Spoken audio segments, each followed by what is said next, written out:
Әдетте саясаткерлер мен шенеуніктер халық атынан сөйлегенді жақсы көреді. Осы жағынан келгенде Мамай да есе жібермейді. Ол да екі сөзінің бірінде халық үшін әрекет етудемін, халықтың мүддесін қорғап жүрмін, халық атынан үн қатамын дегенді қайталаудан талмайды. Осыған орай біз Мамайдың қара басының қамынан басқа нақты кімнің мүддесін қорғап жүргенінің ара-жігін анықтауды жөн көрдік. Жалған оппозиционердің іс-әрекетін ақтарып көргенде біз Мамайдың ауыз толтырып айтуға тұрарлық бірде-бір іліп аларлық ісін таба алмадық. Тіпті оның бір кезде біреуге көмек бергені не бір істі соңына дейін жеткізгені жайлы түк те жоқ. Мамай мүддесін қорғаған нақты бір азаматтар санатын да кездестірмейсіз. 2021 жылдың мамыр айында Қазақстанда ақылы жолдарды енгізуге байланысты дау туындаған болатын. Сол кезде алыс жолға жүретін көлік айдаушылар өз наразылықтарын білдірген еді. Олар түрлі қалаларда жиналып, наразылық акцияларын өткізді.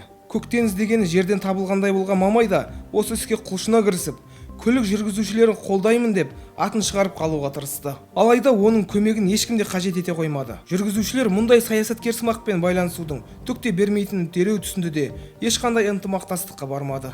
Туындаған мәселе Қазавтожол арқылы шешіліп, Мамайдың бұған ешқандай қатысы болмады. Жамбыл облысында жарылыс болғанда да Мамай жоғарыдағы секілді осы тақырыпта хайп жасамақ болды. Әдеттегідей мұнда да оның қамқорлығы билікті қаралап, жемқорлыққа қарсы аттаңдап, әртүрлі жалпы тақырыптарды айтып, ауа жайылумен ғана шектелді. Әскери қызметшілерге де, зардап шеккен халыққа да қатысты еш нәрсе қозғамады. Тұрғындарға қалай да көмек ұйымдастыру туралы ойына кіріп те шықпағаны жайлы тіпті айтпай-ақ қояйық. Мамай мен оның жақтастарының бар қолдауы әлеуметтік желілерде бірнеше пост жариялаумен ғана шектелді. Мамай мен оның фейк партиясы негізінен нағыз оппозиционерлердің атын жамылып, саяси қуғын-сүргін тақырыбы бойынша хайп жасағанды ұнатады. Макс Боқаевпен де тап осындай жағдай болды. Ол абақтыдан босап шыға салысымен Мамай Атырауға жанұшыра жетіп, Боқаевтың атын пайдаланып қалуға тырысты.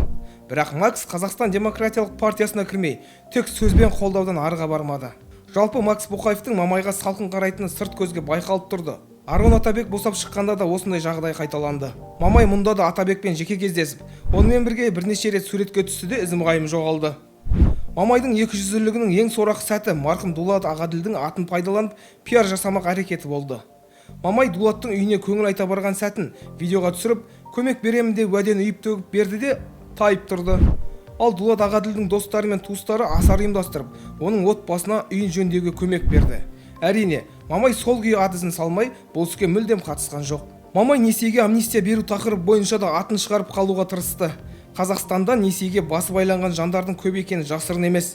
Мамай осы адамдардың сезімімен ойнап, несие бойынша борыштарды кешіру туралы талапты көтере бастады.